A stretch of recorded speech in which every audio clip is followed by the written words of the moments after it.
Bismillahirrahmanirrahim. Assalamualaikum warahmatullahi wabarakatuh. Alhamdulillahilladzi arsala rasulahu bil huda wa dinil haqq liyudhhirahu 'alad dini kullih wa kafa billahi shahida. Asyhadu an la ilaha illallah wahdahu la syarikalah wa asyhadu anna Muhammadan 'abduhu wa rasuluhu la nabiyya ba'dah. Allahumma salli wa sallim wa barik ala sayyidina Muhammad wa ala alihi wa ashabi ajma'in, amma ba'd. Para shaimin dan shaimat rahimakumullah, pada kesempatan kali ini saya akan menyampaikan materi atau tausiah salat sebagai sumber energi aktivis dakwah. Para shaimin dan shaimat rahimakumullah,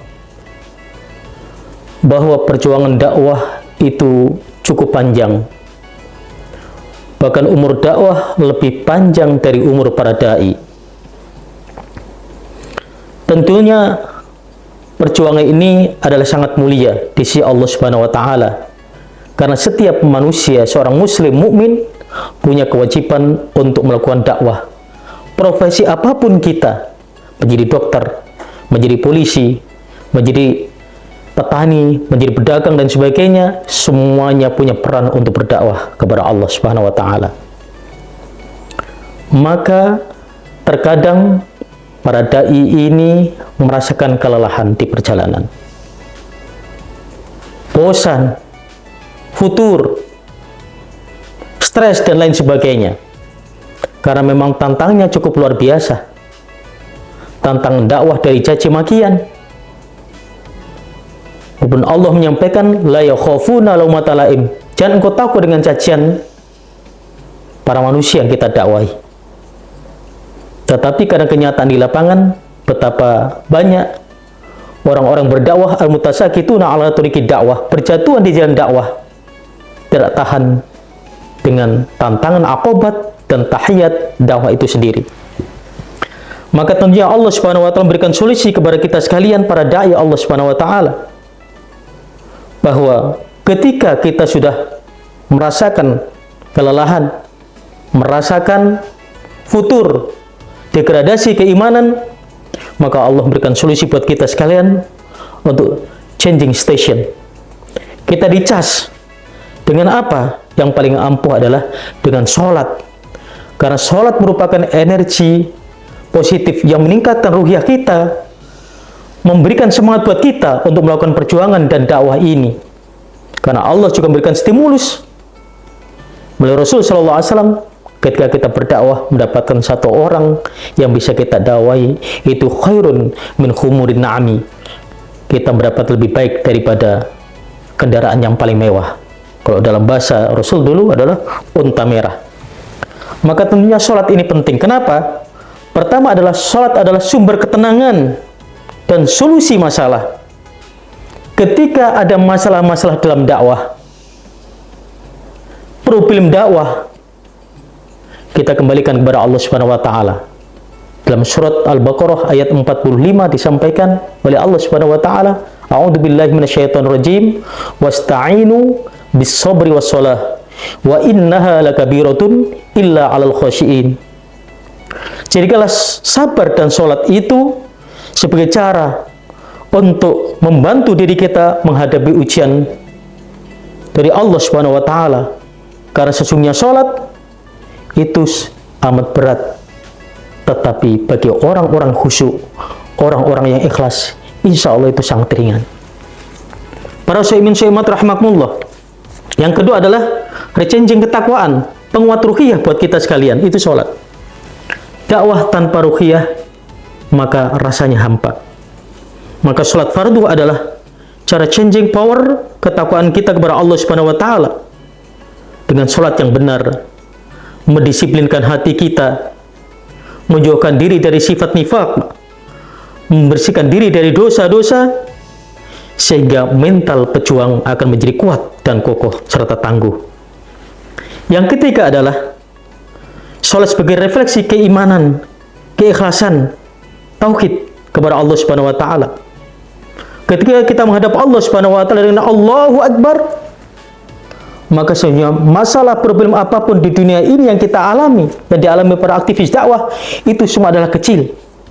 Kita tinggalkan semua masalah-masalah itu, karena sesungguhnya masalah dakwah ini adalah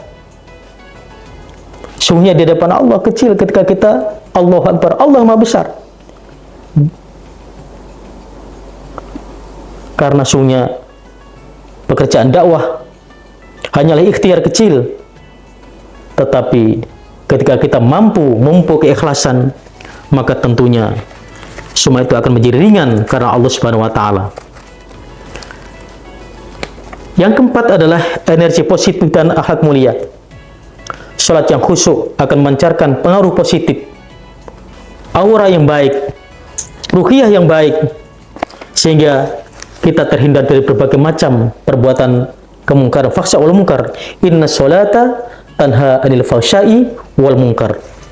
Maka insya Allah dengan sholat kita akan terbimbing menjadi dai yang baik, memiliki kalam yang santun, qaulan layyinan, qaulan sadidan, sehingga dakwah kita bisa diterima oleh mad'u kita, oleh masyarakat kita dengan cara-cara yang baik insya Allah. Kemudian yang terakhir adalah tempat mengadu dan memohon pertolongan kepada Allah Subhanahu wa taala. Para dai harus selalu iyyaka na'budu wa iyyaka nasta'in. Kita kembalikan kepada Allah Subhanahu wa taala sehingga semua persoalan itu akan menjadi mudah. Allahumma rzuqna makhrajan, ya Allah, berikan solusi ya Allah yang terbaik terkait dengan masalah-masalah kami ini ya Allah. Maka dengan itu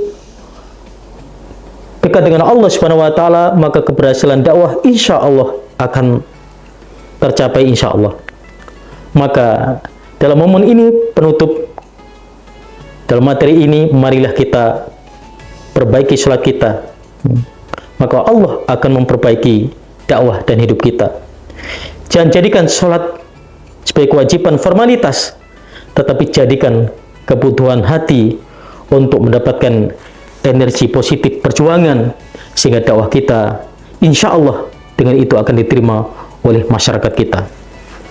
Semangat ini harus kita lakukan dengan sholat, karena sholat ini memiliki energi yang luar biasa. Ketika sholat kita benar, lihat bagaimana para sahabat yang dibimbing oleh Rasulullah SAW, momen-momen perang mereka tetap sholat. Di bulan Ramadan mereka berpuasa, tapi energi ruhiyah luar biasa dalam perang Badar yang terjadi pada 17 Ramadan, kemudian juga Fathu Makkah yang terjadi pada 10 Ramadan. Ini adalah power atau energi positif yang luar biasa yang dimiliki oleh para sahabat Rasulullah SAW. Tentunya kita ingin meneladani Rasulullah dan para sahabat-sahabatnya dalam berjuang. Jangan sampai kita berjatuhan di jalan dakwah sebelum kita dimatikan oleh Allah Subhanahu wa taala.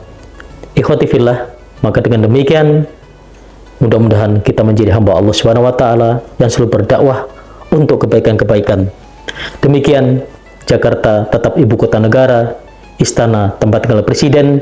Jika ada salah dan lupa, mohon dimaafkan 100%. Nasrun minallah wa fathun qarib. Wallahul muwaffiq ila aqwamit thoriq. Wassalamualaikum warahmatullahi wabarakatuh.